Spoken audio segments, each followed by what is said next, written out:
It's not over. Stop the fight! No! Default. Everybody, I come here for everybody. Kill everybody. I'm the champ. I'm the king. Get everyone. Ah! Okay, guys, welcome back to Broke Bets. Today we'll break down UFC Paris. And before that, we'll get into our previous betting week for UFC 278. If you want to skip ahead and get those full card predictions, go ahead. What's up, dude? How we doing? Much needed week break, and look forward to this Paris card. Right on, right on. Well, let's just get into 278 real fast. We lost 2 units, mostly because of parlay legs that I feel like just fell apart, but let's just start with the first one we got right. Was Ange Losa beating AJ Fletcher. You know, he got me sweating in the second round, almost got finished, and in the third round, he was the only guy with any gas to continue the fight, so he got that round easy. And then next, ARQ line completely dominated the first 2 rounds on Jay Perrin, made that pretty clear, easy dub. And then you had Aldo here. Yeah, I mean, Aldo, you know, he stopped, 15 takedowns? But he just didn't throw his hands at all, and that ultimately led him to defeat there. I think it's the altitude difference, too, is just really affected him, like, compared to most people. Like, he looked when tired in round 3. When people are constantly going for the takedown and stopping those takedowns constantly, you do tire out. He can be low volume at times, too, and he was, like, the lowest volume you'll ever see. And he was so scared of a takedown, even though he defends all the takedowns. So that's kind of annoying. But yeah. And then you had your Costa Romanov bet. Yeah, Costa. We thought he'd knock him out, but good thing we didn't do a prop on that. But Romanov was just dead after the first round and looked like a complete idiot. His takedown attempts were god awful, and if he had one good attempt, he probably could have gotten him down in the second or third round and just laid on him for the rest of the round. Yeah, and the first round was a clear 10-8. That fight was a clear tie in my eyes. Not that it gets us our money back, but I don't think Tybura won. Yeah. But also, yeah, he didn't pace the fight. Another altitude thing a little bit, I believe. And he's acting like an idiot striking on the feet. Yeah, and then him jumping on the cage after the fight like he won was... Oh my god, really I hate that guy. Yeah. Then I had the bet. And then he looked back at the scorecards before they even read it, and he was shaking his head like he was a complete idiot. Oh yeah, which is true. For my next bet, we had Maverick. That fight got canceled, and then Woodson, the other retard of the card. He just didn't know what he was doing, it looked like. I think he's used to fighting these guys with no reach, and when Luis Saldana had a little bit of reach on him, he just couldn't do any good striking. I'll never bet him again. He's on my no bet list from here on out. Albazi made quick work of Francisco Figueiredo, who I believe just got cut. And then bet Leon by points, assuming he could win 3 rounds. Well, he didn't win 3 rounds, but he got the best comeback KO maybe of all time, so that was pretty pleasing to watch. And also, got a lot of shit for picking Leon this week. And, he was down in the fight, but it takes one good shot, and he's got a crazy good head kick, so. Yeah, if that happened in the third round, no one would be saying anything about it, like how lucky it was. Yeah, and if they fight again, I'm still picking Leon. There's so much more questions with Kamaru's chin and a bunch of other shit with that, so. And Leon will have more confidence probably going forward. No altitude. A bunch of different factors. So, into the next bet, I had the AJ Fletcher fight going to round 3. That one was pretty, I wouldn't say it was pretty easy, but I thought both guys were really durable. And then I had the Wu Yanan fight going the distance. And, man, this grappling defense across these, some of these chick fights is just hard to watch. And seeing her get finished, we picked Lucy, and I was like, okay, well, she got the finish, but it wasn't worth losing a unit on. And even on some of the over 2.5s, which I feel like for women's fights is one of the easier bets to make. This whole summer, the over 2.5 rounds hasn't been as sharp as it was in the spring, I felt like. So, and then you finished off here with Tyson Pedro. Yeah, Pedro. I mean, I think we all expected that, and then Leon and Kamara to start round four. That was I an mean, easy hit. if there was a finish in that, we said it was going to be late. I didn't anticipate a finish. I thought it was going the distance, but just to be more sure, I did this start to round four. Right. So yeah, those were the bets. Yep, I saw a lot of losing cards 2 weeks in a row, so we need to turn the boat around. We need to turn the boat around right now, so let's do it. Okay, for the first fight of the night, a late add to the card, we have William Gomis versus Jarno Errens. We're looking at both UFC newcomers in this fight. I think they just were trying to look for last-second Europeans to come and join in on the card, since there's so many cancellations on this card. I think there's like 8 cancellations on this card, something crazy. And in this one, I think we're ever so slightly going to lean Gomis here. What do you like about Yeah, I mean, it's tough to call these fights when there's not much film on them, and making their UFC debuts, you're not really sure who they're fighting. But yeah, I think we're gonna lean Gomis in this one. Yeah, he's on an 8-fight win streak currently. I think he started his career 2-2, and he's won everything else since. He's also a really big 145er from what I've seen. Jarno, he's a pretty decent fighter overall. Can do his grappling, can do the striking. Doesn't really have like great connections with his striking. Doesn't have like that knockout power, it doesn't look like. And that's why I think Gomis has the edge here. But the problem is I think Gomis is also very low volume from what I've seen.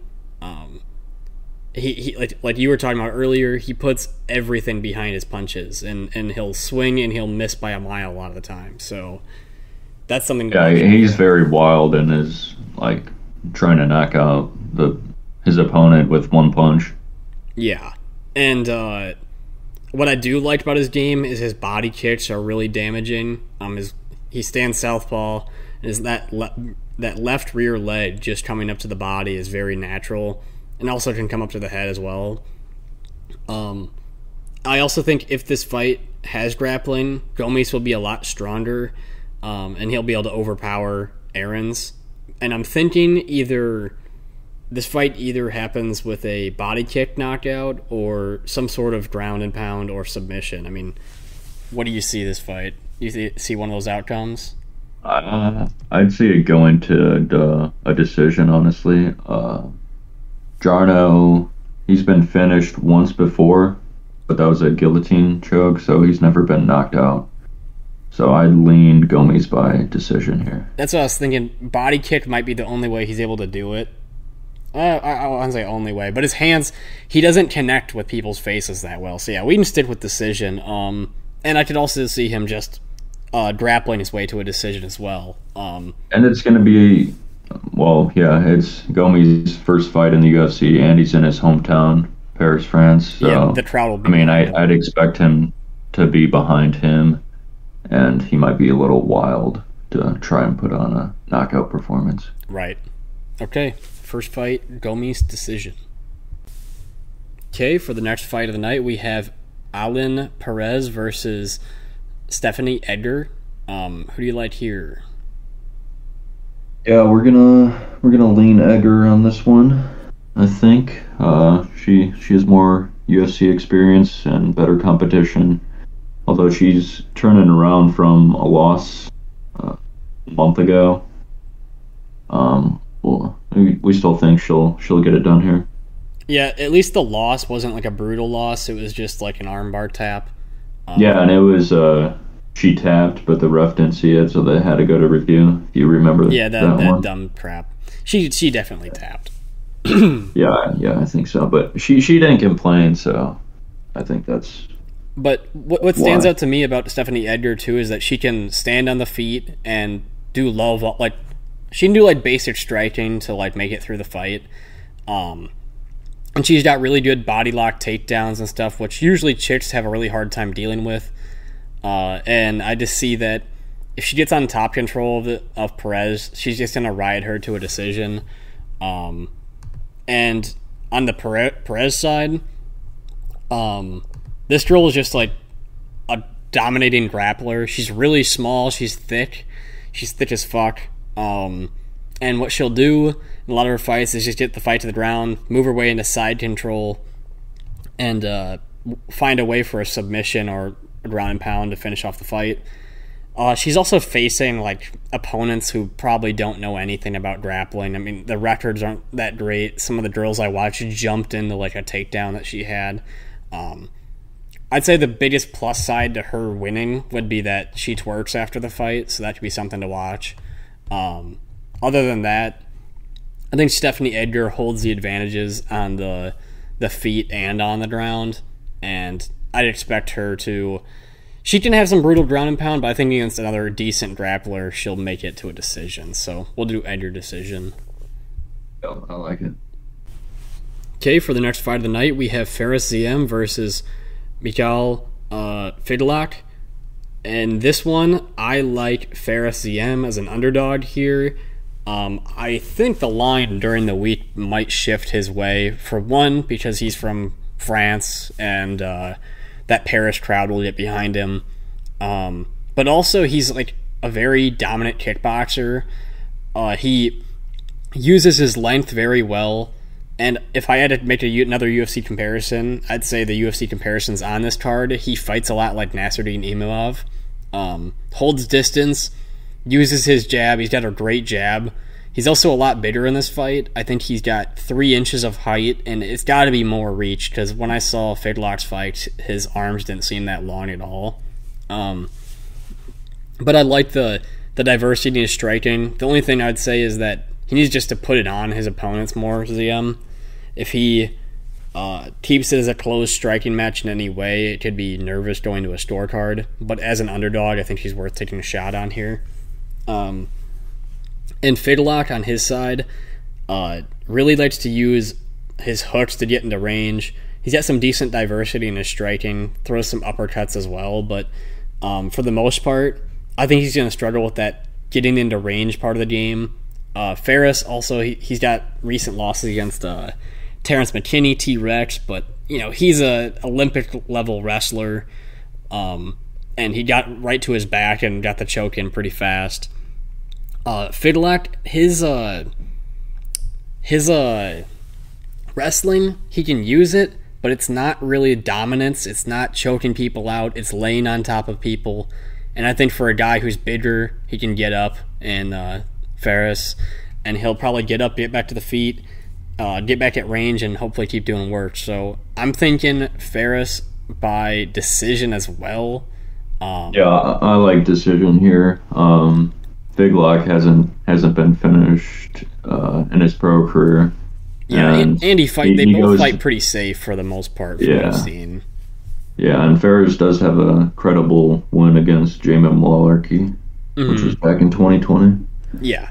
So he has the UFC experience, and he is an underdog here. And in the big cage, those kickboxers, they move well in the big cage. Also, another good comparison might be Ian Gary. Fights similar to Ian Gary, and I like that matchup for him. So, yeah, I like Ziam by decision here. Okay, for the next fight, we have Benoit Saint-Denis versus Gabriel Miranda. I'm going to stick with Benoit Saint-Denis here for one. I think Gabriel's on short notice here. I can't remember when the fight for Benoit's original opponent, Cristian Giagos or whatever, got canceled. I feel like it's been within a week or two. So yeah, I don't know how his schedule got lined up or how active exactly his last win. 10 months ago, it says his last fight was for Miranda here, but this is Miranda's UFC debut. Yeah, but 10 months since his last fight still. Yeah. And in this one, Benoit Saint-Denis is coming down to lightweight here, which I think is really surprising. He's going to look probably really drained for this fight, just because 170, he wasn't the biggest guy, but a 15-pound weight difference is a large gap here. And he's very strong at 170. When he fought Dustin Stolzfus, pulled the dude down to the ground really fast. I mean, really had no problem at all for getting the takedowns there. in Miranda's side, what you'll see with this guy is he will throw submissions until the fight keeps going. And his way of fighting on the feet is just clashing into people. So he'll clash into people to the fence. He loves pulling guillotines. And I think if this fight stays on the ground, it'll be Saint-Denis on the top and Miranda on the bottom, which in the judges' eyes is Saint-Denis winning the fight. So I liked Saint-Denis as an edge here. What else? You see anything else on this fight? Yeah, I like him to get Miranda down to the ground and then, control most of the fight. So. And I think he'll get Miranda here tired as the fight goes on. I think both have good scramble ability, but if it finds itself back on the feet, I'm actually thinking a knockout for Benoit Saint-Denis. And I think I did this last time. I thought he's going to knock out Stolzfus. But I think a KO in round 2 as they get a little tired with the grappling. Maybe Saint-Denis gets a little frustrated with that he can't get the submission. And we might see on the feet a left-hand knockout up on Miranda. But the odds are a little interesting for this one, and Miranda is an interesting opponent, so it could be an upset fight. But I'm sticking with Denis here. So yeah, going with the local Paris guy. I think we did this for UFC London as well, picking all the local people, and it pays off because they get favorable matchups a lot of the time. So yeah. Okay, for the next fight we have Dustin Stolzfus versus Abuspiyan Magomedov. And in this one, I'm leaning Magomedov. I'm actually liking Magomedov a lot here. Not leaning. The German Magomedov. Yeah. Well, I think he's got those Dagestani roots. Yeah, he was born there, I believe. And in Stolzfus, we picked him in his last fight, but we knew it was going to be a sloppy fight last fight, and he edged out a win over Dwight Grant, but I can't pick him in this one. Dwight Grant's been cut from the UFC now, so. Yeah, and Magomedov's, like, from watching his tape, he's a lot better of a fighter, but there was some laughable moments, I felt like, in the Stolzfus Grant fight. There were some big takedowns, but in the third round, they were exhausted, so that was funny to watch. But, by the way, I think Magomedov gets this one done, or Magomedov. I think it's a knockout here. Stolzfus really fades as the fight goes on, and Magomedov has shown that he's a pretty well-rounded fighter. He can grapple. He's got nice length in his striking. And Stolzfus, in the Grant fight, he pretty much just threw his left hand nakedly, not really coming close to the target. And I think he's just going to get outstruck here. And when that third round approaches, he gets so tired. I'm going to say late round 2 knockout for Magomedov here. What do you think of that? Yeah, Magomedov hasn't fought since late 2020, so that is a little bit concerned having about a 2-year layoff. But yeah, we still like him to get the job done. Oh, I was going to say too, in the Lewis Taylor PFL fight he was in, that head kick happened so fast, or that left hook happened so fast and cut distance, it was just kind of like a freak knockout. Other than that, he's looked pretty, I wouldn't say flawless, but pretty great still. So, Stolzfus, we said this before, but he's had a tough run into the UFC, fighting some pretty solid fighters. So, I mean, he had, in all those fights, he didn't really show moments of being the dominant fighter. So, Magomedov KO round 2. Okay, for the next fight, we have Nassourdine Imavov versus Joaquin Buckley. I don't know, I always fuck up that first name of anybody who has it. In this one, I know you said you think Buckley could possibly get an upset. I really think highly of Imavov here. I think a lot of people do. He's got some good high-level experience, and I think he just takes this W. What do you have to say? Guys, I think Buckley's always live. He can always catch somebody. You saw in his last fight that he stopped all those takedown attempts from Duraev, and then he poured it on him, and was able to get a doctor stoppage there. Yeah, I was kind of surprised that he was able to stop a lot of takedowns. I know Duraev's timing on a lot of those were not that great. And also, he had a lot of good head kicks on Duraev on the stand-up. But even the Abdul Razak Hassan fight, in that fight, he lost round 1, I believe, won round 2, and lost round 3. That's how I scored the fight, but he won it in split decision. Andre Arroyo sucks. Is really bad. And he won that fight, I believe, late in the fight. Got head kicked by Dutierko. He's got like a weird resume because he does some good things, but he also gets knocked out. And on Imanov's side, this dude dominated Shabazian, dominated Ian Heinisch. That was one I was really surprised by when it happened. He got out-wrestled by Phil Halls, which a lot of people do. The dude's a good wrestler. Overall, I think there's just a giant speed advantage and size advantage here. Imanov's way taller, uses his length in and out of range really well. And he's got a nasty 1-2. Just I think this is Imanov all day, and I got it by knockout.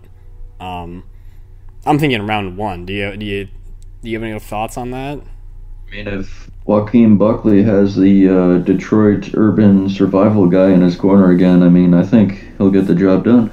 Oh yeah. I don't know. I see Imanov as a underrated contender people don't know about, and Buckley's the casual fan. Yeah, he does have a good name out there for him. Well, it's just that head kick knockout, which credit to you, but there's more opponents out there who can still fuck you up. Him and Darren are gonna get that money though, right? Yeah, right. Let's get that cash, bro. Yeah, we gotta I'm good fight. with Imanov. What's that? Yeah, I'm good with Imanov too. Yeah, Imanov KO round 1. Slick 1-2, like Kevin Holland. He's fighting out of France as well too, which should give him true. Slick crowd 1-2 advantage as well. Like Kevin Holland put on Buckley. That's what I'm seeing. So, mouthpiece goes flying, little shit falls on the ground. Okay, for the next fight, we have Khalid Taha versus Cristian Quinonez.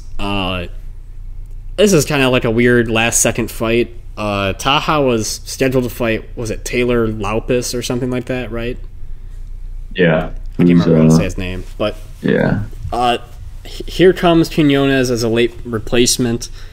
And I don't think that highly of either of these guys. I mean, Quinonez coming off his Contender Series win, coming into this fight. I think what stands out to me here is that Taha is a weight bully for this division. He is fucking... He's like Yoel Romero build for this division. Just a muscle ball, and he cuts a ton of weight. And I think if there's a strength advantage if it comes to getting a knockout or wrestling someone down, he'll have it here. And in Quinonez, the dude loves just to sprint at people and just kind of try to put tons of pressure on him. And when you do that, you can leave your chin exposed. And I know he seems to have a pretty decent chin off the fights I've seen. But his style is just messy. And if Taha can get top control, he's had some decent submissions, or a decent submission against Bruno Silva about 3 years ago. But I think that one must have got overturned for some kind of steroid or something. Can't remember exactly, but he did put him out in that fight. And then he had 2 good fights against Ronnie Barcelos, who's a really good fighter, and Morozov. Both those guys can strike, and they completely outstruck Taha. But I think Cristian here is just kind of sloppy with his techniques. I'm gonna say a submission, and in round 2, I think the strength of Taha, he might club and sub him. And even if Taha finds himself on his back, he seems to try to look for a submission route of getting out of there. So I'll take Taha by submission here. Like it. Okay, for the next fight, we have Charles Jourdain versus Nathanial Wood. Jourdain, I thought he won his last fight against Shane Burgos. I picked Burgos, I bet on Burgos, and I thought I lost my money there. Just off damage. And he showed that he could have a good 3 rounds of cardio. ready to be in the gas tank, and just make it late through fights. And that's something I didn't really expect as much from him. Nathanial Wood coming off an extremely dominant victory against Charles Rosa, and then obviously a long layoff before that. But who do you like in this fight? Yeah, I mean, this is pretty much as a pick-em as you can get, but I'd lean towards Jourdain in this one. Yeah, the problem, I think, with this fight, I think if these guys are in the same weight class, it would be more interesting. Like, I know they're fighting in the same weight class, but Nathanial Wood's kind of more of a natural 135er. I liked him better there. He did look a little bit smaller versus Charles Rosa, but Charles Jourdain's pretty big 145er. They're both very fast, and I just see Charles Jourdain as honestly like a maybe a even version or maybe a little bit better version of Casey Kenny in the bantamweight division. And I think he's gonna get out. He's gonna outstrike Nathanial Wood here too. I would assume a decision. I mean, do you see a knockout in this fight? No, I don't. Yeah, I'd lean decision here. If anyone's gonna do it would be Jourdain to Wood. But if anything, I think it's just gonna be a striking match. And Wood's very fast. Like if you saw that last Charles Rosa fight, in and out of range, real fast, and putting on a clinic. But Jourdain also, his hand speed and his volume of his punches stands out to me. It could be an interesting take 2 rounds for Wood, but I think Jourdain's just be a step ahead. I'm not going to bet on it, but I will enjoy watching it. So Jourdain by decision. Okay, for the next fight we have Nasrat Haqparast versus John Makdessi. In this one, I'm taking Nasrat Haqparast here. What do you think of him? Yeah, Nasrat, he's coming off of a loss to Bobby Green, where he just kind of got out-volumed by Bobby. And then he's coming off 2 losses, actually, and then Dan Hooker as well. I think Dan Hooker... He used his grappling in that fight. Yeah, he took him down in the 3rd round and then won the decision there. What I think we're going to see is that Nasrat's going to be the bigger fighter here. And he's got some decent hand speed when it comes to his straight punches. In the Bobby Green fight, I honestly think most top 15 fighters, if they had to box Bobby Green at range, they'd have a hard time. The dude's hand speed's really good. I mean, he clocked Ali Aquenta, which, funny enough, Ali Aquenta fought for a title fight like 3 years ago. Not that he should have, but he was a replacement. And John Makdessi, kind of an interesting fighter. He beat Ignacio Bahamondes, but also I think got hit a little bit more. Trinaldo out volumed him, outstruck him. What stands out to me about his game is he's a counter puncher, and he can be low volume if he'll just sit at range, and he'll try to duck out of the way of punches and come back in to find that just sweet counter. But I don't think in Nasrat he's going to have that. I think if in this fight Nasrat's going to use his kicking game at distance if he wants, and then move into range and use the 1-2. I think when Haqparast throws punches, he makes them count, whereas Makdessi kind of just wants to cruise the fight to a decision. And I think just off Makdessi's avoidant style that this fight will go to a decision. So I'm thinking Haqparast by decision, but I wouldn't be surprised to see a knockout. He does have good power in his hands and good stand-up. So I like anything else from you? I like Haqparast. Yeah, I think a decision here as well. Okay, in the next fight, we have Alexio de Tirico versus Roman Kopylov. And this one, I think I'm just going to lean to Tirico just off his UFC experience and having 1 win or something in the UFC. Probably more than 1 win. But he hasn't had one for a while. But he's also faced a lot more competitive competition here. And there are some concerns for me in this fight. I mean, what do you think of this matchup? I mean, it's a tough matchup to bet on. They're both on kind of losing streaks here. Roman hasn't won in the UFC, like you said, and then Dikirko, his only win in the UFC is against Buckley, and he's lost to Holland, Zach Cummins, and Abdul Al-Hassan. With that big head kick that he really felt in that fight. I mean, Kopylov, the biggest concern for me is that if you're looking at this like from a betting perspective, is that Dikirko's pretty low volume on the feet. He likes to throw haymakers, and Kopylov likes to throw more strikes. I don't really see this fight playing on the ground as much. And I think that Dikirko will look to like time a big right overhand or something. And it kind of could get sloppy here in the middle of this. But I'm thinking just Dikirko by decision. I think they might circle the cage a lot, get stuck on the cage sometimes. There could be a knockout. And I've also noticed that Kopylov gives up position pretty bad when he's on the ground. But then again, I don't think Dikirko is going to take this fight to the ground. I mean, do you agree with a decision here? Yeah, for sure. I'm leaning decision. Okay, we'll do Alexio Dikirko by decision. And again, I'd just stay away from this fight. People on losing streaks, people don't have many wins in the UFC. Probably not worth taking a stab at it. So, well, it is a 50-50 fight. So, yeah, honestly, if I were to actually bet on it, I think I would actually favor putting money on Kopylov more if I really wanted to. But like, I just can't take a guy with no UFC wins. Again, the thing is just the volume. If he can out-volume Dikirko, he will win. But other than that, I think it's just Dikirko's fight. So, Dikirko decision. Okay, for the co-main event, we have Robert Whittaker versus Marvin Vettori.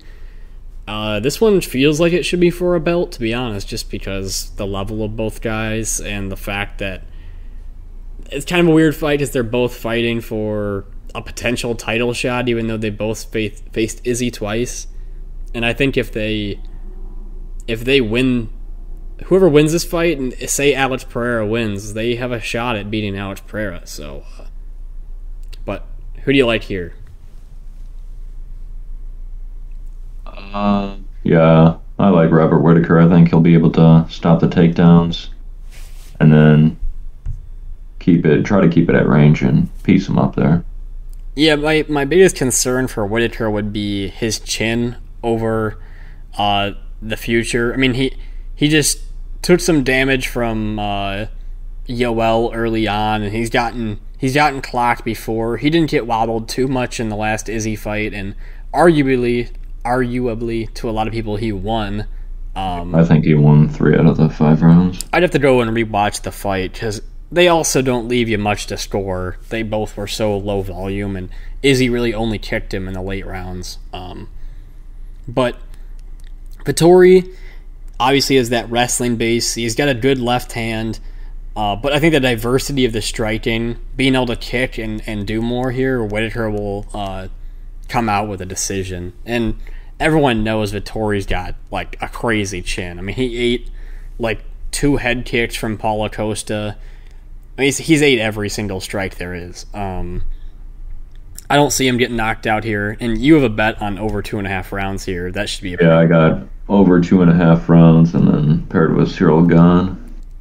Yeah, I definitely. I don't see either one of these guys finishing the other.